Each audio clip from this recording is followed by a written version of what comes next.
বেহাল রাস্তা সংস্কার ও ট্রাফিক সমস্যার সমাধানের দাবিতে শিলচরে 15টি সামাজিক সংস্থার বিক্ষোভ। শিলচরের মেহেরপুর এলাকায় সাউথ সিটি হাসপাতালের সামনে বেহাল রাস্তা সংস্কার, তীব্র ট্রাফিক যানজট নিরসন এবং বিভিন্ন নার্সিং হোমের সামনে অবৈধভাবে যানবাহন পার্কিং বন্ধের দাবিতে সোমবার যৌথভাবে বিক্ষোভ কর্মসূচি পালন করেন 15টি সামাজিক সংস্থার প্রতিনিধিরা। সোমবার বেলা 12টা থেকে দুপুর 2:30 পর্যন্ত চলে এই বিক্ষোভ। আন্দোলনকারীদের অভিযোগ, দীর্ঘদিন ধরে মেডিকেল রোডের বেহাল অবস্থা এবং প্রতিদিনের যানজট সাধারণ মানুষের চরম দুর্ভোগের কারণ হয়ে দাঁড়িয়েছে। পাশাপাশি বিভিন্ন বেসরকারি হাসপাতাল ও নার্সিং হোমের সামনে অবৈধভাবে যানবাহন পার্কিংয়ের ফলে পরিস্থিতি আরও জটিল হয়ে উঠছে। বিক্ষোভকারীরা জানান, মঙ্গলবার তারা সংশ্লিষ্ট প্রশাসনের কাছে একটি স্মারকলিপি জমা দিয়ে 3 দিনের সময়সীমা দেবেন। ওই সময়ের মধ্যে প্রশাসনের পক্ষ থেকে ইতিবাচক পদক্ষেপ না নেওয়া হলে বৃহত্তর আন্দোলনের পথে নামার হুঁশিয়ারি দেন তারা। ভাঙ্গা রাস্তা, জমা জল, এই যে ট্রাফিক মোতায়েন করে না, এখানে আমরা যে বছরের পর বছর ধরে এইভাবে ট্রাফিক জ্যামে ভুগতাছি, তার প্রতিবাদে আমরা এই জনসমাবেশ করতেছি। মেহেরপুরবাসী যারা আছেন, যারা এটার ভুক্তভোগী, সবাই এই প্রতিবাদী জনসমাবেশে যোগদান করুন। আমরা যদি সবাই মিল্লা একসাথে সরব হই, তাইলে এই প্রবলেমগুলোর সলিউশন হইব না, হইলে কিন্তু হইতো না। আমরা কিন্তু ব্যক্তি স্বার্থে এখানে দাঁড়াইছি না, আমরা সামাজিক স্বার্থে এখানে জমা হয়েছি। এই যে ভোগান্তি, এই যে নরক যন্ত্রণা, সকাল থেকে ধরে একদম রাত্রে 11:30 11:30 পর্যন্ত, এটা কিন্তু আমাদের সবার প্রবলেম।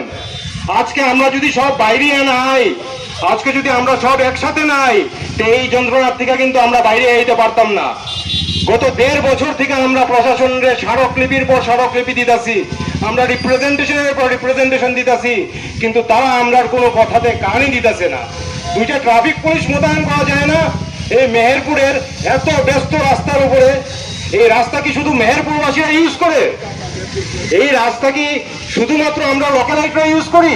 এই রাস্তার উপর দিয়ে কত রুগী যায়, এই রাস্তার উপর দিয়ে Silchar polytechnic, NIT, Assam university, মেডিকেলে যাওয়া পেশেন্ট, কত লোক যায়, হাজার হাজার লাখ লাখ লোক রোজ যায়, তাদের ভোগান্তি হয়।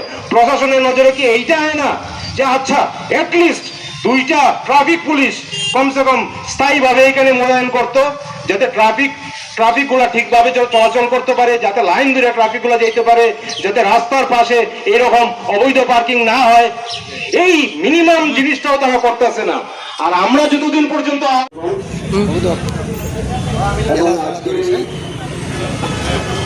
প্রতিবাদী সভা আয়োজন করার যে 15টি সামাজিক সংস্থা, তাদের কর্মকর্তাদের জানাই আমার সংগ্রামী অভিনন্দন এবং শুভেচ্ছা।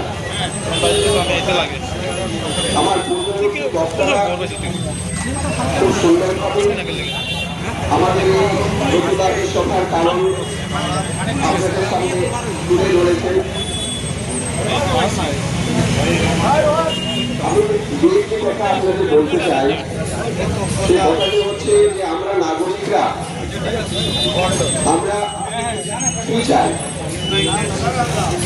আমরা যে ভোট দিয়ে আমাদের প্রতিনিধি নির্বাচন করেছি, আমাদের প্রশাসন, আমাদের বিভাগীয় আমলা, সরকারি বিভাগ, এদের কাছে আমাদের প্রত্যাশা কি? প্রথম কথা হচ্ছে একজন নাগরিক হিসাবে আমাদের ন্যূনতম এবং সামান্যতম প্রত্যাশা হচ্ছে যে আমাদের নাগরিক জীবনের যে,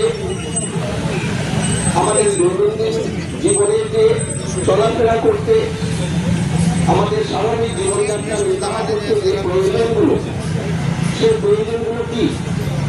সেই প্রয়োজনগুলো হচ্ছে যে আমরা যে রাস্তা দিয়ে হাঁটবো, সেই রাস্তাটা যেন ভালো হয়, আমাদের জন্য যেন ফুটপাথ থাকে, আমরা যেন রাস্তায় আলো পাই, এবং আমাদের যে বৃষ্টি হওয়ার পর যে জলগুলো জমে থাকে সেগুলো যেন নালা বাহিত হয়ে সেগুলো নদী গর্ভে চলে যায়, আমাদের বাড়ি, আমাদের দোকান পাট এগুলো যাতে না ডুবায়।